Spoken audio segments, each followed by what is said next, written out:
Good morning all of you. आज हम अपना लेक्चर नंबर 4 स्टार्ट करेंगे। कल मैंने लेक्चर 3 में आपको रिएक्टिविटी सीरीज के बारे में बताया था। एक बार फिर से रिएक्टिविटी सीरीज का थोड़ा सा टॉपिक और रह गया था। तो रिएक्टिविटी सीरीज है क्या? तो मैं बताया था कि एक ऐसी श्रृंखला जिसमें मेटल्स को उनकी रिएक्टिविटीज के घटते हुए क्रम में अरेंज किया गया है। ठीक है, ऐसी श्रृंखला मतलब एक ऐसी सीरीज जिसमें मेटल्स को उनकी रिएक्टिविटीज की डिक्रीजिंग ऑर्डर में अरेंज किया गया है। ठीक, तो वो जो सीरीज होती है हमारी क्या कहलाती है? रिएक्टिविटी सीरीज कहलाती है। ठीक है, तो हम कह सकते हैं the arrangement of metals in order of decreasing reactivities is known as reactivity series. ठीक है, तो रिएक्टिविटी सीरीज को याद करने की एक छोटी सी ट्रिक है। ये तो आपको पता होगा कि पोटेशियम, ठीक है, sodium, calcium, magnesium, aluminium, zinc, iron, ठीक है, tin, lead, hydrogen, copper, got it, silver, gold, platinum, ये कुछ मेटल्स रखे हुए हैं रिएक्टिविटी सीरीज में। तो इसको, ये वाली जो लाइन है इसको याद करने की ट्रिक मैंने यहां पे लिख दी है, आप देख लीजिएगा। ठीक है, K for Kashi, N A for नाद, सी ए का, एम जी माली, ए एल आलू, जेड एन जरा, एफ ई फीका, एस एन सा, पी बी पकाता और एच है। तो इसको एक बार एक लाइन में आप पढ़ लीजिएगा, आपको याद हो जाएगी। और इधर वाले बेटा आपको ऐसे याद करने पड़ेंगे, कॉपर, सिल्वर, गोल्ड, प्लैटिनम। ठीक, अब इस जो ये सीरीज बनाई गई है इससे क्या यूजफुलनेस है इसकी, कैसे हम इसको समझ पाते हैं, और जो एलिमेंट्स और जो मेटल्स इसमें अरेंज किए गए इनकी रिएक्टिविटीज जो होती है वो अलग अलग क्यों होती है। तो सबसे पहले बात करेंगे बेटा रीजंस फॉर डिफरेंट रिएक्टिविटीज की, वजह क्या है कि प्रत्येक मेटल की अलग अलग रिएक्टिविटी है। देखो, कुछ मेटल्स जो होते हैं वो आसानी से इलेक्ट्रॉन्स को लूज कर देते हैं और इलेक्ट्रोपॉजिटिव आयंस बना लेते हैं। ठीक, रिएक्टिविटी सीरीज में जो ऊपर के मेटल हैं जैसे पोटेशियम क्या करता है? आसानी से इलेक्ट्रॉन को लूज कर देता है और पॉजिटिव आयन बना लेता है। अब जब इसने आसानी से इलेक्ट्रॉन्स को लूज किया और पॉजिटिव आयंस बना लिए, इसका मतलब क्या है कि ये किसी भी सब्सटेंस से या दूसरे सब्सटेंस से बहुत तेजी से रिएक्शन करेगा एज कंपेयर टू SN या PB। ठीक है, तो इसीलिए हम कहते हैं कि जो मेटल्स हैं जो आसानी से इलेक्ट्रॉन्स को रिलीज कर देगा, आसानी से इलेक्ट्रॉन डोनेट कर देगा, वो मोस्ट रिएक्टिव होगा than the metal which lose electrons less readily. यानी कि जो मेटल इलेक्ट्रॉन को तेजी से इसकी अपेक्षा कर धीमे या लेस रेडली रिलीज करेगा या डोनेट करेगा, वो लेस रिएक्टिव होगा as compare to potassium. Got it? अब एक और चीज इससे क्लियर होती है कि कौन से मेटल ऐसे हैं जो हाइड्रोजन को उनके एसिड से डिस्प्लेस कर देते हैं। तो एक बात याद रखिएगा कि रिएक्टिविटी सीरीज में जितने भी मेटल्स हाइड्रोजन से ऊपर बिलोंग करते हैं, वो सारे के सारे मेटल्स कैपेबल होंगे हाइड्रोजन को एसिड्स में से डिस्प्लेस करने के लिए। फॉर एग्जाम्पल, ठीक है, फॉर एग्जाम्पल एक एग्जाम्पल ले लें, जैसे कि M। ठीक, ये क्या करेगा? एक इलेक्ट्रॉन आसानी से रिलीज कर देगा और इलेक्ट्रॉन निकाल देगा। ठीक, तो रिएक्शन इन्वॉल्व क्या होगी मैं आपको वो बता दूंगा। उसके बाद हमने हाइड्रोजन ले लिया, हाइड्रोजन भी क्या करता है? आसानी से इलेक्ट्रॉन को डोनेट कर देगा या गेन कर लेगा।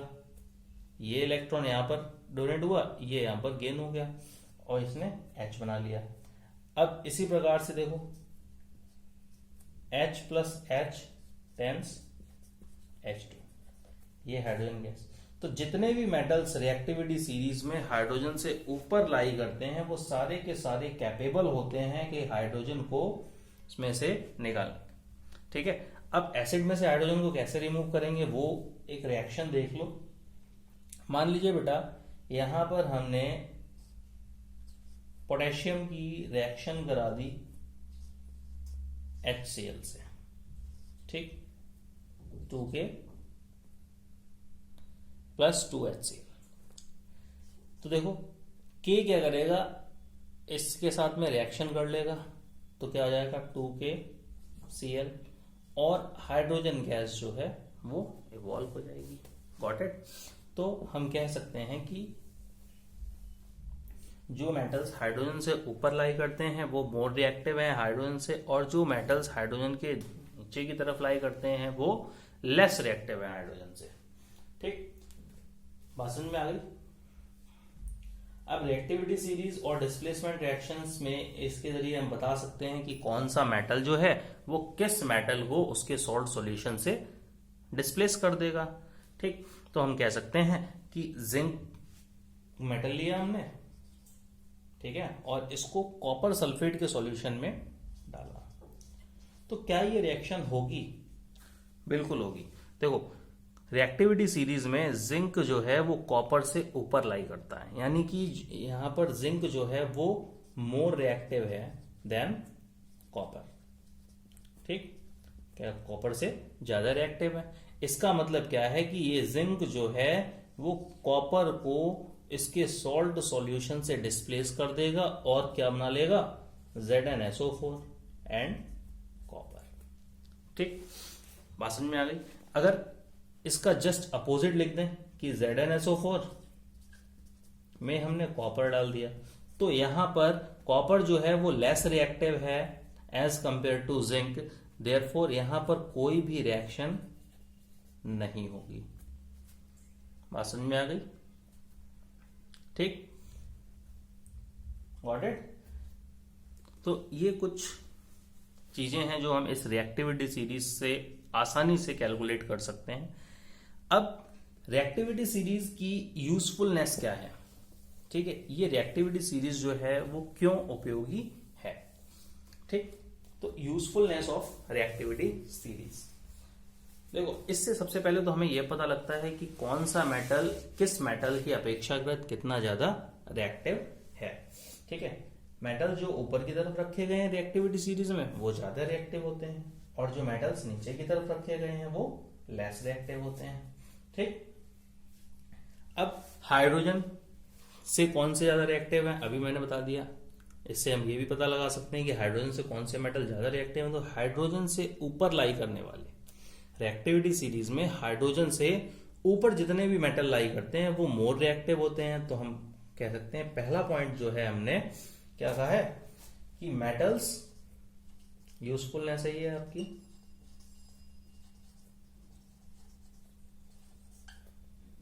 Of activity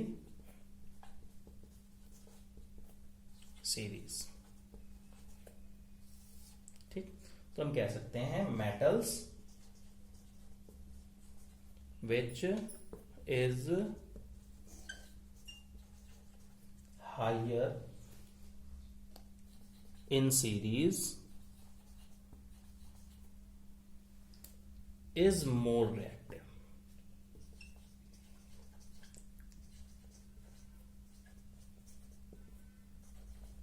than others। ठीक, सेकेंड पॉइंट हाइड्रोजन के टर्म में है कि metals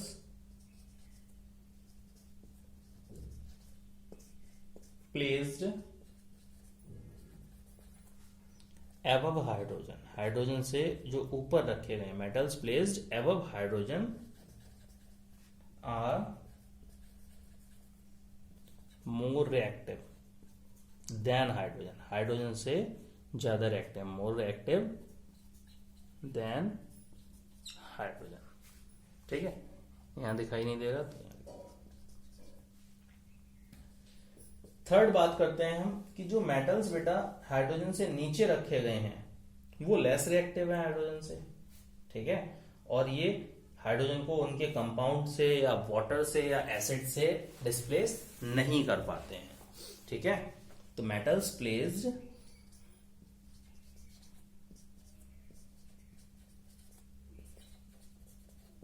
below hydrogen are less reactive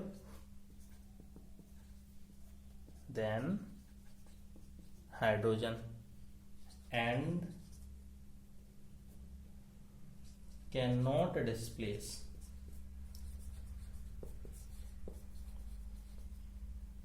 hydrogen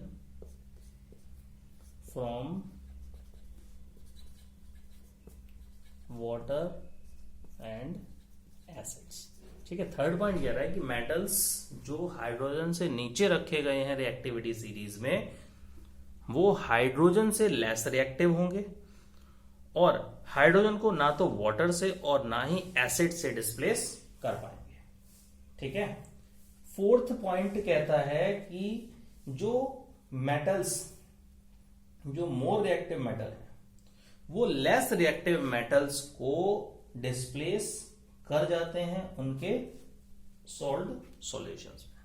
तो more reactive metal is capable of displacing और replacing less reactive metal from its salt solution. तो हम यहां पर लिख सकते हैं कि मोर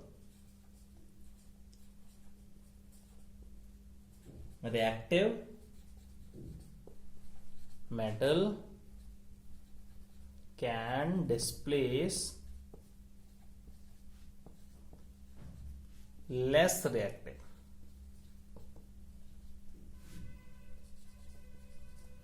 metal from its salt solution।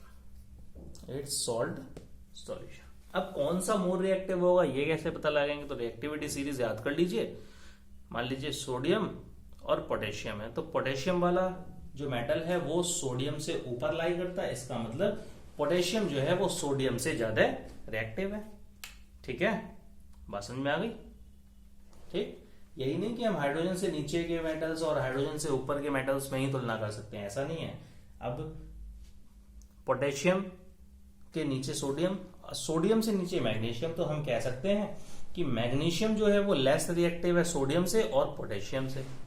ठीक, और ये भी कह सकते हैं कि सोडियम जो है वो लेस रिएक्टिव है पोटेशियम से, लेकिन मैग्नीशियम से मोर रिएक्टिव है।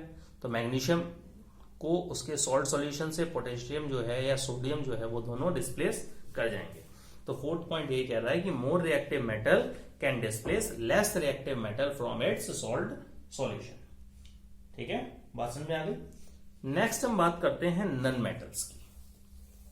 ठीक है, नॉन मेटल्स के बारे में मैंने आपको फिजिकल प्रॉपर्टीज बता दी थी, दोनों की कंपैरिजन लेके चले थे, मेटल्स की और नॉन मेटल्स की।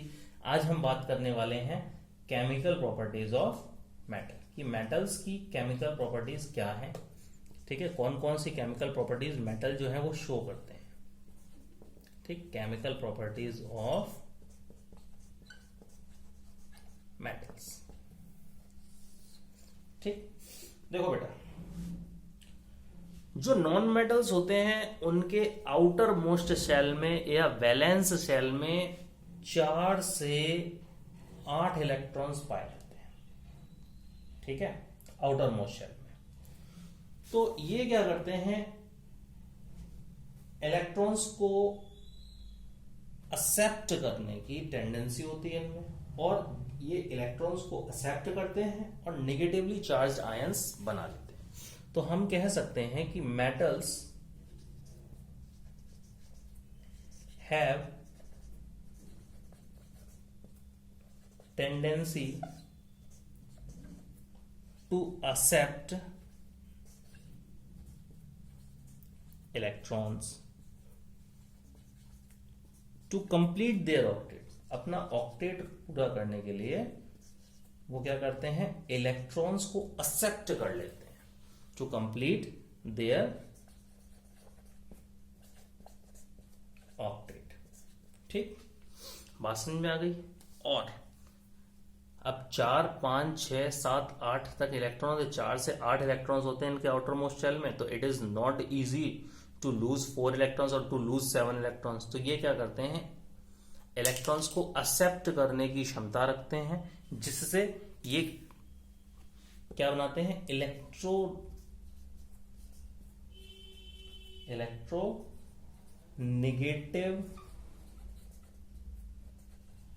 आयंस, यानी नेगेटिवली चार्ज आयंस बना लेते हैं।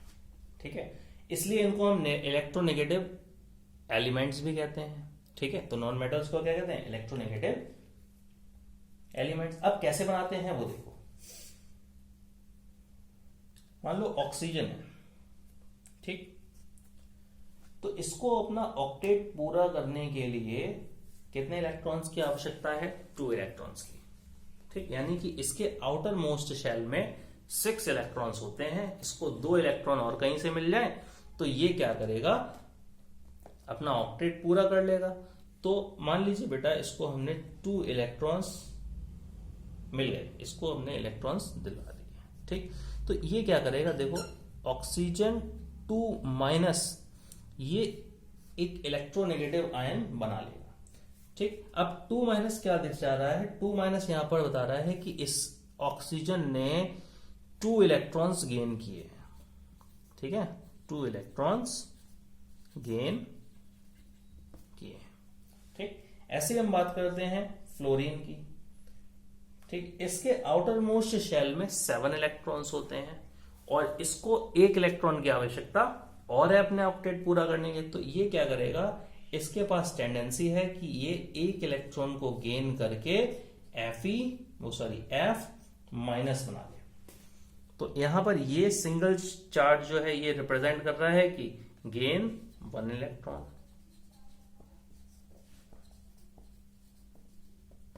ठीक, तो ये कुछ नॉन मेटल्स के बारे में थी। तो अब इसकी पहली केमिकल प्रॉपर्टी हम देखते हैं कि जो नॉन मेटल्स हैं वो ऑक्सीजन के साथ में रिएक्शन कैसे करते हैं, क्या चेंजेस दिखाते हैं। ठीक है, तो पहली केमिकल प्रॉपर्टी, सॉरी मेटल नहीं है, यहाँ पे नॉन मेटल है। ठीक है, नॉन मेटल्स देख लेना, जहां पे मेटल्स लिख गया वहां पे नॉन मेटल्स कर लीजिएगा। नॉन मेटल्स के बारे में पढ़ रहे हैं तो पहली जो केमिकल प्रॉपर्टी है वो क्या है, reaction of non metals with oxygen. ठीक है, यानी ऑक्सीजन के साथ में जब रिएक्शन होगी नॉन मेटल्स की तो वो क्या चेंजेस दिखाएंगे। देखो नॉन मेटल्स क्या करते हैं बेटा, ऑक्सीजन के साथ में रिएक्शन करते हैं। ठीक है, तो या तो एसिडिक सॉल्ट बनाते हैं, या सॉरी एसिडिक ऑक्साइड्स बनाते हैं, या न्यूट्रल ऑक्साइड्स बनाते हैं। तो हम कह सकते हैं when non metals react with oxygen it forms acidic और न्यूट्रल ऑक्साइड्स। और ये ऑक्साइड्स जो होती हैं बेटा वो कैसी होती हैं, कोवेलेंट होती हैं। कोवेलेंट क्यों होती हैं, क्योंकि यहां पर जो ऑक्साइड्स बन रहे हैं वो इलेक्ट्रॉन्स के शेयरिंग से बन रहे हैं, साझा से बन रहे हैं। ठीक, तो हम बात करते हैं पहले तो एसिडिक ऑक्साइड्स की। कौन कौन से एसिडिक ऑक्साइड्स बनते हैं, कैसे बनते हैं। मान लीजिए हमने पहला नॉन मेटल ले लिया कार्बन। ठीक, इसकी रिएक्शन करा दी ऑक्सीजन के साथ में, तो यहां पर देखो कार्बन डाइऑक्साइड बन गया। ठीक है, ये सॉलिड फॉर्म में होगा, यहां पर ये गैसियस फॉर्म में होगा और ये भी गैसियस फॉर्म में होगा। तो हम यहां पे कह सकते हैं carbon reacts with oxygen of air to form carbon dioxide.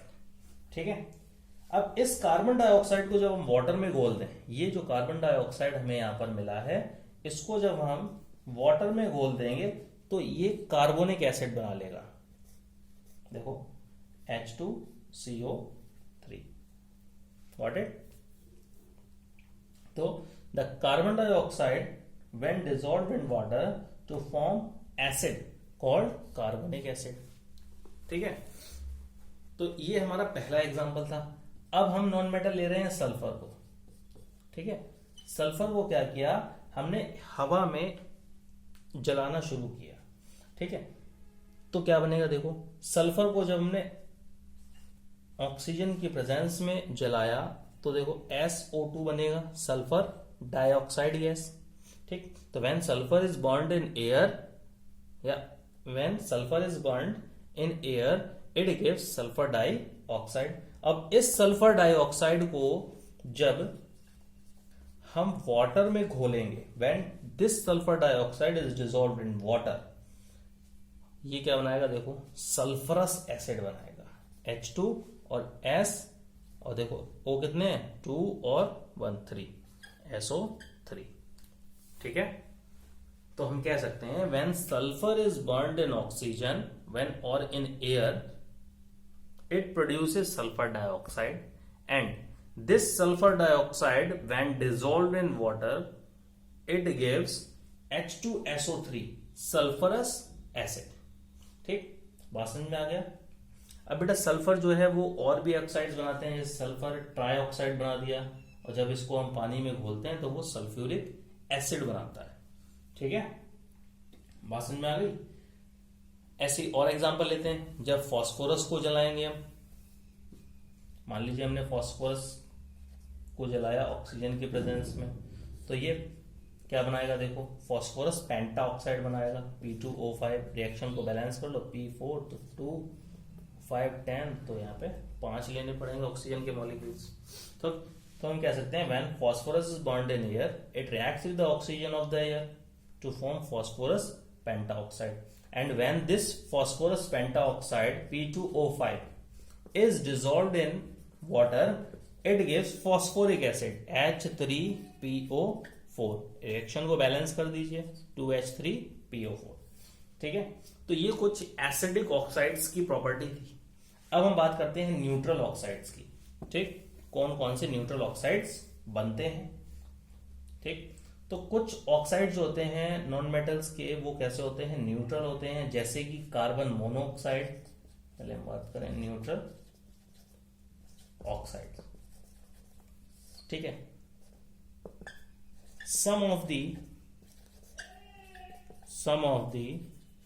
some of oxides formed by non metals, किसके द्वारा, नॉन मेटल्स आर न्यूट्रल। ठीक है, कैसे होंगे, न्यूट्रल। तो कौन कौन से होंगे वो देखिए, फॉर एग्जांपल पहला ले लिया हमने carbon monoxide CO, nitric oxide NO, nitrous oxide N2O, और ये जो वाटर है आप वो भी जानते हैं कि वाटर कैसा होता है, न्यूट्रल होता है। ठीक है, एटसेट्रा। तो ये कुछ न्यूट्रल ऑक्साइड्स होते हैं मेटल के, कैसे बनते हैं वो देख लीजिए। फॉर एग्जांपल हमने क्या किया बेटा, कार्बन की ऑक्सीजन के साथ रिएक्शन करा दी, 2 कार्बन के मॉलिक्यूल से लिए ऑक्सीजन के साथ में रिएक्शन करा दी, देखो कार्बन मोनोऑक्साइड बनता है। ठीक है, ये भी एक न्यूट्रल ऑक्साइड है, देखो। ठीक, वाटर की ऑक्सीजन के साथ में करा दी रिएक्शन, तो देखो वाटर बन रहा है, सॉरी हाइड्रोजन की ऑक्सीजन के साथ में रिएक्शन करा दी तो वाटर बन रहा है, और वाटर भी कैसा है, एक न्यूट्रल ऑक्साइड। ठीक, बात समझ में आ गई।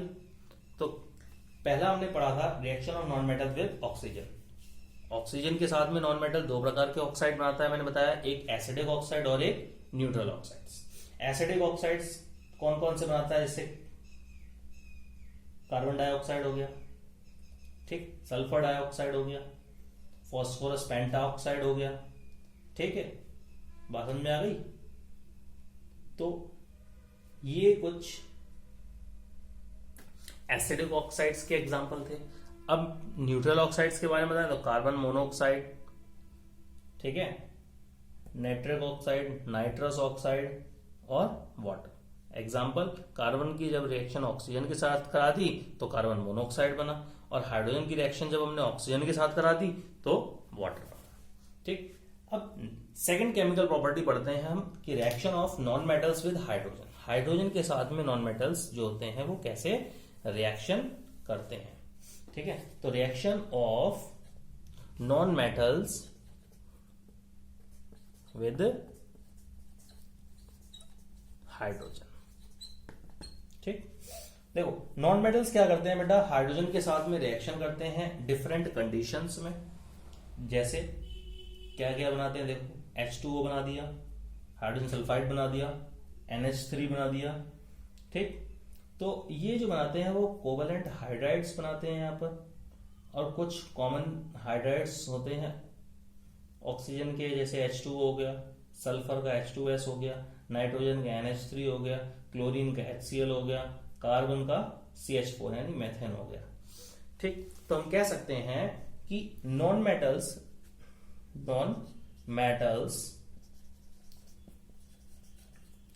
reacts with hydrogen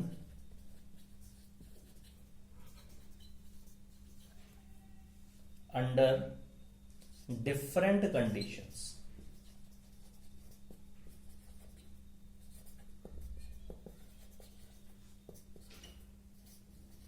To form